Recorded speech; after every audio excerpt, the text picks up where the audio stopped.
Alrighty. It is after midnight. I got lost on the way home.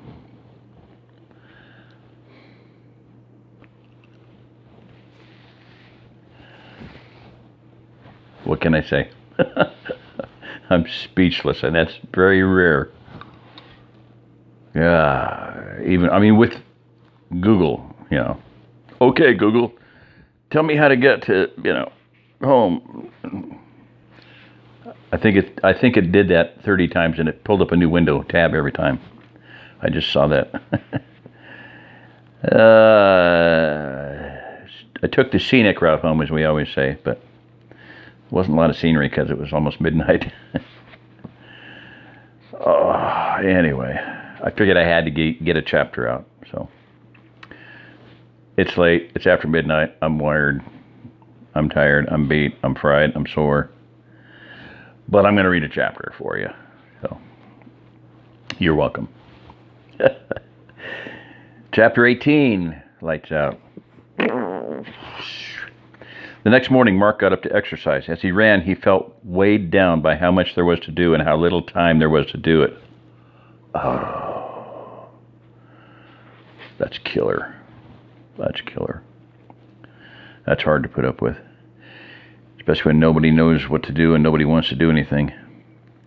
He needed to go back to the ranch and work out a deal with Mr. Davis for the windmill. He'd promised the Watsons that he'd lend them a truck to haul inventory to their house.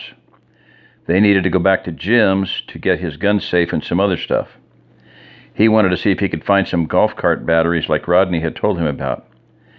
He needed to get the security committee moving, and they needed to train the guards. He wanted to figure out a way to keep the house cool enough so they could sleep inside. He needed to help Dr. Vasquez get the medicine and supplies from his office. They needed to try to get all the gas they could from the stalled cars. Jess needed to get the kids going on their schoolwork. He wanted to go to Waco to check on his family. He knew they'd be okay for food. His brother Mike had stored a bunch of food and supplies for Y2K, and Mark knew he still had most of it put away. Heck, they were probably in better shape than he was as far as food went. That was his number one concern, food. They could get by on the $50 worth a week from Kroger. It didn't provide a very diverse diet, but at least it kept their bellies full. But what if that was no longer available? If rioting started in town, Kroger may have to shut down or worse, be destroyed. What would they do then? They were going to start growing some food, but how long would it take to get anything out of a garden? He could go down to his deer lease in a couple months and get lots of game, as long as he had field to drive, that is. But hunting season was still over 2 months away. He felt that if they could get by for the next couple months, then they could grow and hunt enough to stay fed. He'd have to talk this over with the others and see if they had any ideas. When he was done, he showered and dressed. He filled his truck with fuel and then drove it down to John's house for use as the grocery shuttle.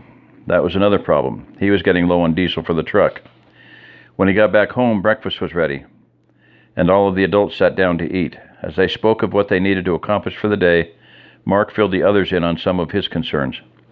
Jim suggested that they see if anyone else had a car or truck that could get to run. Maybe then they could get some of the other families to run some errands.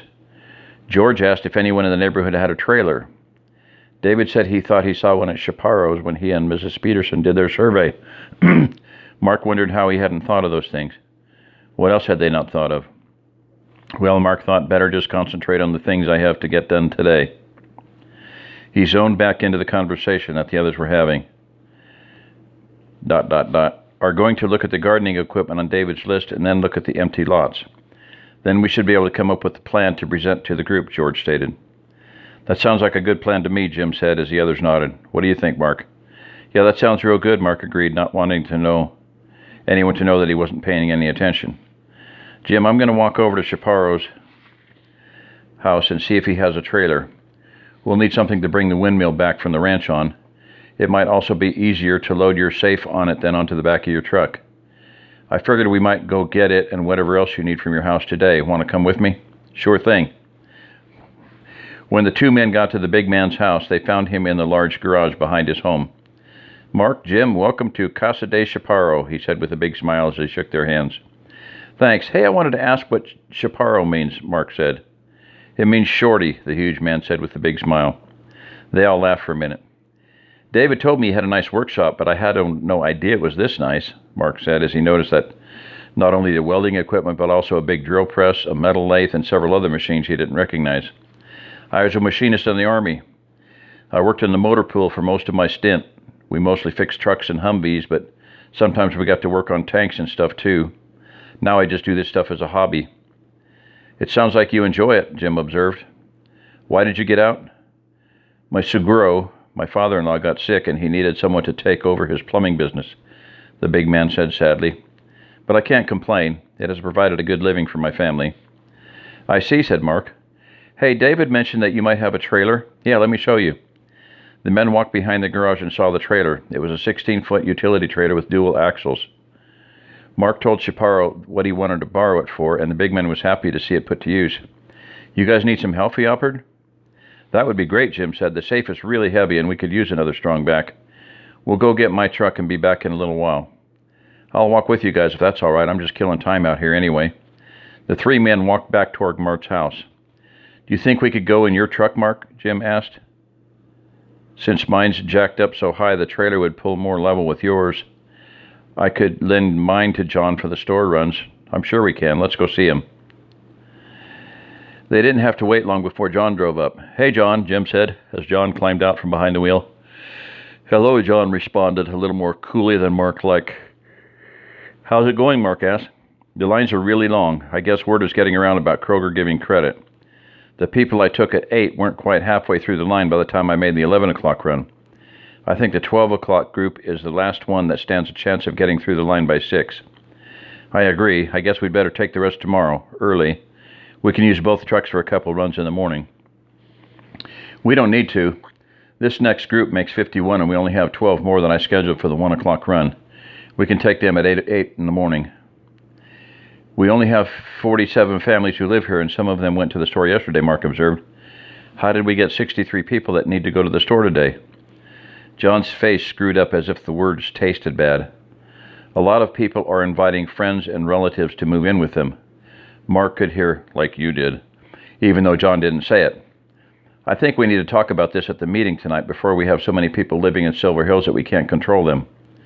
Mark didn't like the way John said control, but he didn't want to get into an argument with him out here in the middle of the road. Probably just better to change the subject. Okay, John.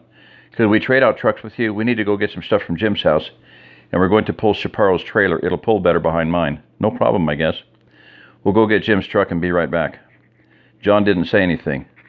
The men walked up the road to Mark's. Who does he think needs to be controlled? Chaparro asked sharply. I don't know, but I don't like it either, Mark answered. Me either. But since I'm one of the ones he's talking about, my position's obvious, Jim said. It wasn't long before the trailer was hitched up and the men were heading to Jim's house. As they drove, they passed the little Baptist church. There was a man mowing the grass in front of the stone building. Mark figured it was a pastor. On seeing the truck, the man waved. The three men waved back. It didn't take long to load the safe onto the trailer with Chaparro's help. Gunny came out to help as well, but he mostly just supervised. The men chatted as they helped Jim. The discussion focused mainly around the meeting of the security committee. Chaparro agreed with everyone that with everything Gunny had proposed. The biggest problem he saw was communication. If the guards need to call for backup, how are we going to do that, he asked. David told me one of the men has some CB radios that he thinks he might get to work, Mark suggested. How many does he have? 3 or 4, probably. I have a couple in the shed that may be okay. How many do we need? 1 in every house and 1 for each guard position, Chaparro answered. That many? Jim asked. Chaparro's right. Without good comm, you can't effectively repel a group of MZBs. You need a way for the guards to call for reinforcements, Gunny interjected. MZBs? Another term for tangos that these two pencil pushers came up with. I kind of like it, though. It stands for Mutant Zombie Bikers, Gunny explained with a toothy grin. I see, Chaparro laughed. I kind of like it, too. We can see if anybody else has any radios at the meeting tonight. That is, if John doesn't piss them off so badly that everybody leaves, Mark observed. I don't think too many people are going to like him suggesting that they can't invite family to stay with them. I know the Mexican families won't, Chaparro said. Well, I guess we'll find out soon enough, Mark stated as Jim put the last box from his house on the trailer. The men stood around the trailer and talked for a few minutes. Mark and Jim described the gate that was at the ranch to Chaparro, and he told them he could easily build one out of the materials he already had. Soon they were headed back to Silver Hills. Gunny followed in his truck, with Jim riding shotgun in the old Dodge. As they approached the church where the pastor had been mowing, Chaparro noticed something. "What's going on here?" he asked. Mark noted a group of men standing in front of the church. They seemed to be working feverishly at something. As they drew closer, he could make out one man on the ground and 6 or 7 others kicking and hitting him. Mark slowed the truck down and noticed it was the pastor on the ground, and the men who were kicking him looked like gang members. Mark slammed on the brakes, but before he could get the truck to a complete stop, Chaparro was out of the truck and running toward the brawl. Mark tried to get out of the truck, but as soon as he swung his feet out of the door, the truck lurched forward. He realized it was still running and in gear, and as soon as he had taken his foot off the clutch, the truck had started moving. Fortunately, he'd also forgotten to take off his seatbelt, and it allowed him to remain in the truck and get it stopped and shut off. Mark's mind flashed back to the incident at the Kroger. However, instead of everything happening in slow motion, it seemed that time had sped up. Mark had his Colt Commander this time, but he couldn't use it with Chaparro between him and the gangbangers. He tried calling out to the big man, but Chaparro must have been so intent on his mission he didn't hear Mark. The men kicking the preacher were so wrapped up in their mayhem they didn't see Chaparro bearing down on them. When he reached the bangers, it looked like a tornado going through an RV park. Bodies went flying everywhere. Chaparro bent over to pick up the preacher and started carrying him back toward the trucks. The bangers picked himself up and started giving chase. Mark got out of the truck, but the bad guys were still too close to Chaparro and the preacher to bring his gun to bear.